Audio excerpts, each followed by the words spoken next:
Hey everyone, welcome back to my channel. This is Dr. Duong. Today I have my patient here, Justin. We're gonna do a little bit of cupping therapy for his elbow. If it ends up being that the inside is a little bit more symptomatic, more irritable, then it's something that usually we call golfer's elbow or medial epicondylitis. And then if it's more on the outside, the lateral side, then it's usually called tennis elbow or lateral epicondylitis. So you'll kind of hear all those terms being thrown around. So Justin, you're a golfer, right? I try. You try, okay. So we're gonna check the inside of the elbow first.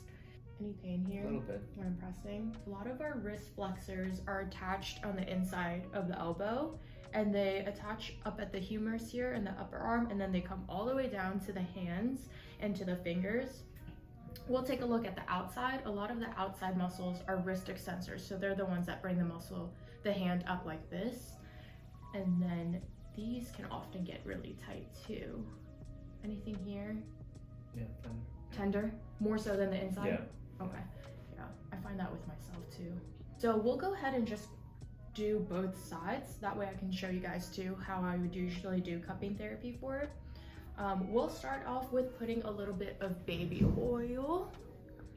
We're gonna do a little bit of massage cupping. I might do a little bit of vacuum suction cupping. It will actually work better on your forearm because your forearm is bigger, but when I do cupping for myself, it doesn't really stay on very well for me because my forearm's smaller. Do you ever have wrist pain? I don't think so. Okay, nice. So sometimes if these forearm muscles are super tight, you can get wrist pain. That usually happens for me. For a lot of other people, they'll have a lot of pain more towards the elbow.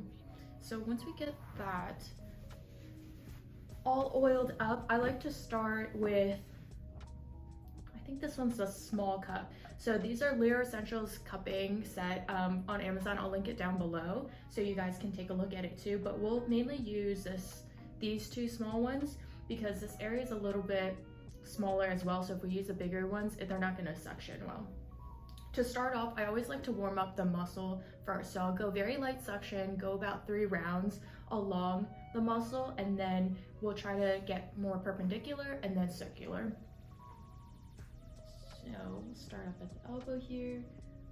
Very light suction. It usually feels pretty comfortable for patients when you do a lighter suction. That way we can get the muscle warmed up. That's okay. Wait until we get to the more suction. No, I feel like this pressure is good enough. Yeah? Do you feel it? Yeah, I feel it. So this is your first time getting cupping done for your forearm, right? Yeah, if it's the first time, you may not have to go as maximum suction because it's already pretty tight to begin with, versus patients that I've worked on before, they're a little bit looser or they are used to that amount of suction, so then we can go a little bit harder. But it feels good. Feels good, right? So we did along the muscle, then we can go perpendicular. Just like that. You can see with this cup, it works along the forearm because it's pretty big up there, but once it gets to the smaller part, it loses its suction. So I would sometimes even transfer over to the small one. Still stay in that light suction, but it's way easier to glide and have more control going a little bit lower. Just like that. Just a little more. If it loses suction, just go ahead, add a little bit more. And then we'll go circles. Sometimes people will feel the circles one a little bit more, but we're also still going light suction, so hopefully not too bad yet. So after warming up the muscle, we'll go ahead and go back to the larger cup. I'll do about moderate suction and see how you feel with that first. And then if you can tolerate more, we'll go ahead and do more, but we don't have to if it's too painful. Okay. If Justin was having just golfer's elbow going on, so pain at the inside of the elbow, then I can just focus on the inside. I'll start on the inside and then glide all the way down. I'll put most of my focus there, but I still want to address the majority of the forearm because a lot of the myofascial tissue is all connected. So if it is myofascial tissue that's really tight that's causing pain, I don't want to just focus on loosening one area. I want to get the whole thing. I always like to check back in to make sure you're doing okay, because even if we can't go moderate maximum suction, we can still get a good bit of relief with the light suction. So I just go where patients can tolerate. We can start to see a little bit of like the red petechia response come up. Usually after the cupping, you'll feel a lot looser. Okay. Yeah, almost immediately. That's what I really like about this tool.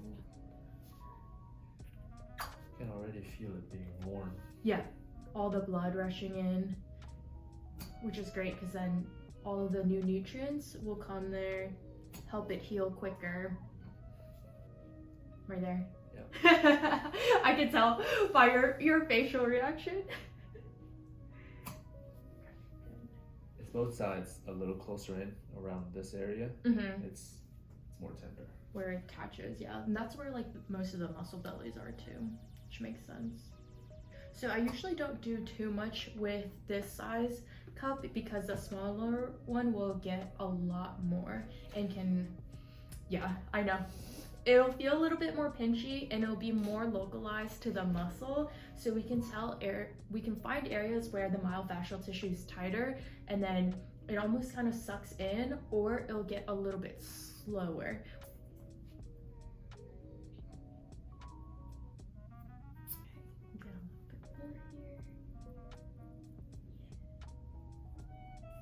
This area here, do you feel that? Like a different? Yeah, oh, yeah. So it's suctioned up into the cup a little bit more, which tells me, I'm like, this area is tight. I'm gonna come back to it. I'm gonna do a couple glides. I like to lift to decompress a little bit more. Sometimes I'll do circles. The slower you move with the cup, the better, because it feels more comfortable for the patient. So can I go hit balls right after? Yeah, you can. So usually after cupping, light to moderate exercise is okay. I tell my patients to avoid vigorous exercise just because your body's still technically healing. But yeah, if you have a little bit of movement after cupping, that's good, because then you'll feel less sore. Yeah, especially since it's your first time getting cupping, it might be sore for a day or two. Yeah. Totally normal. Keep stretching. You can add a little bit of ice or heat, whichever you respond to the best. Okay. I always tell patients too, this is when you're most mobile, so if you can get in some of the stretching, that'll be good. So anytime we get a little bit of the redness, that tells me there's stagnated blood there, and it's all kind of loosening, coming up to the surface, and then the lymphatic system can drain it and excrete it out later for us. Ooh. Sorry? No, okay? Yeah, it's okay. You see how it like doesn't want to move? This tells me I'm like, I'm gonna leave it there. And then I'll go ahead and switch to another one, because then now that's anchored. And then what I can do is I can bring it up, separate it, up, get a little bit more there too. Can leave that one there. So I like to do massage cupping, and then I also can do stationary cupping. So this is where I'll leave it on for 5 to 15 minutes depending on what you need. And I can manipulate the cup a little bit. We can leave it there and have it hang out, or I can lift, I can separate the tissues to stretch it a little bit, which is nice too. The other thing I like to do for these, since I don't usually use the vacuum suction cups as much for the forearm, I like to do a lot of dynamic cupping. Okay. So what you can do is, because these muscles attach at the elbow down to the wrist, we can move both the elbow first and do motions there. So go ahead and bend and extend. And then go ahead and do about 10 reps for me. This is called dynamic cupping. It'll help the muscle contract, relax, so you get more blood flow to those regions where the cups are, it's okay, where the cups are a little bit tighter.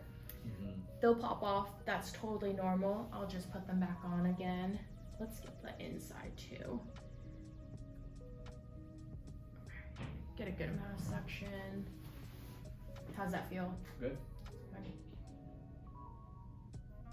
Next, let's do the wrist. So go ahead and bring it down, up. Do you feel it more with bending the elbow or with the wrist? I can feel it more when I'm going wrist extension and elbow extension. Yeah. And on the right side, so on the outside. Nice. Yeah, so patients can feel it. So I always ask them, like, okay, try these different types of motions, do 10 reps, which one do you feel them more? And the ones that they feel more, I'll have them do those a couple more times, just so we can focus on it. And then the other thing too is, these muscles also pronate and supinate, so it rotates the wrist or brings the palm up and down. So I'll have them do that motion too to see if they have any pain. So if you ever have trouble with gripping or turning the doorknob, things like that, usually it's these muscles that are involved that you can help loosen up to have a better grip strength. Yeah, so I can always play around with it. So if these feel good, I can always find another spot once it's loosened up. If I want to go more laterally, more towards the outside we can, and then I can move this one. If I'm just doing the outside, I can put those there, get more suction, and then have them doing more motions and see how it feels. This is what I'll usually do for cupping the elbow. I'll wipe off the oil and I'll finish off with doing a little bit of massage to the area, and I want to push everything up towards the shoulder, because in the armpit is where the lymph nodes are, so it'll help drain all of this stuff that came up to the surface a lot quicker. So I always make sure to do a little bit of this after cupping.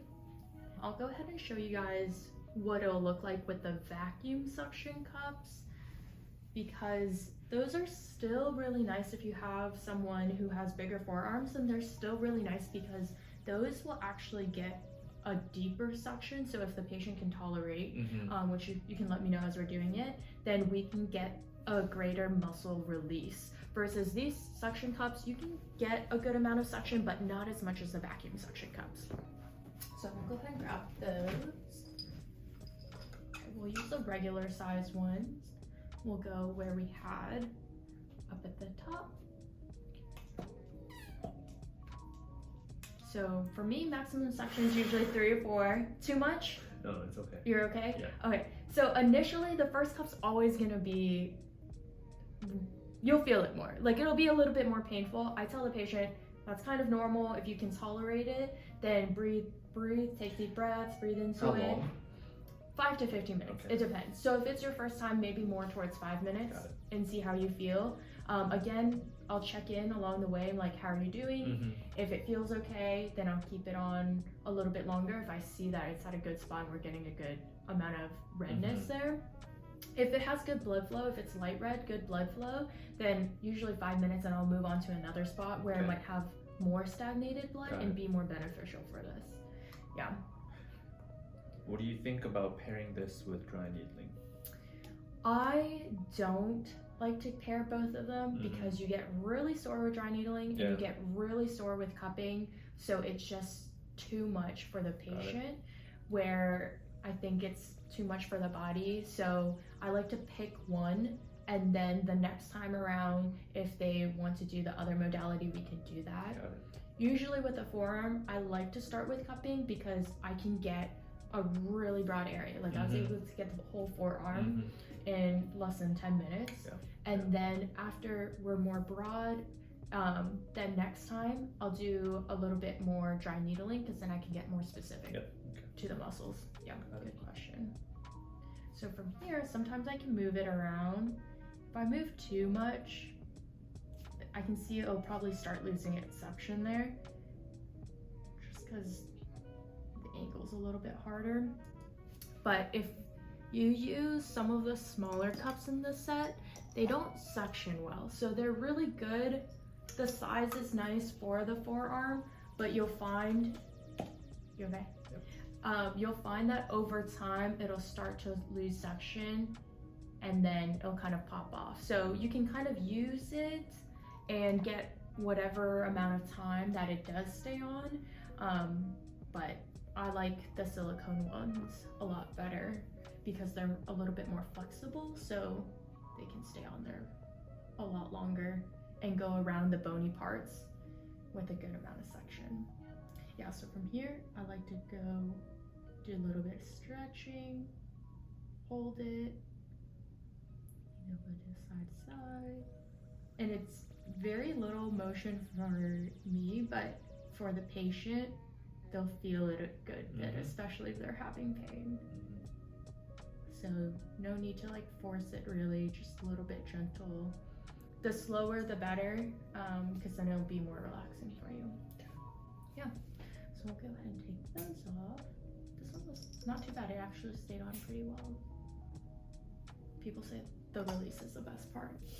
Let me go ahead and take a little bit of that tibial off.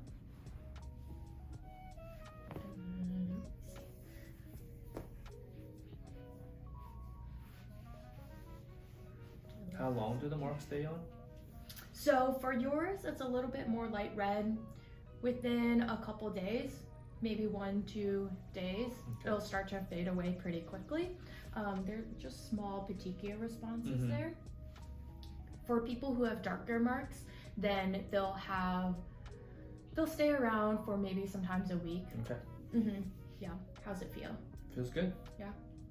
Does it feel looser at all? Yeah, and I think it's less tenderness too. Yeah. Nice. You can go golfing later without pain. So that's how I do a quick session for cupping using massage cups, sometimes vacuum suction cups, getting in a little bit of that dynamic cupping to help with any type of elbow pain, wrist pain, anyone that has pain with gripping and turning doorknobs, anything like that. This is really beneficial for. And even if they can only tolerate a little bit, like 5 minutes, you'll tend to notice the difference after that. So one of my favorite modalities to use.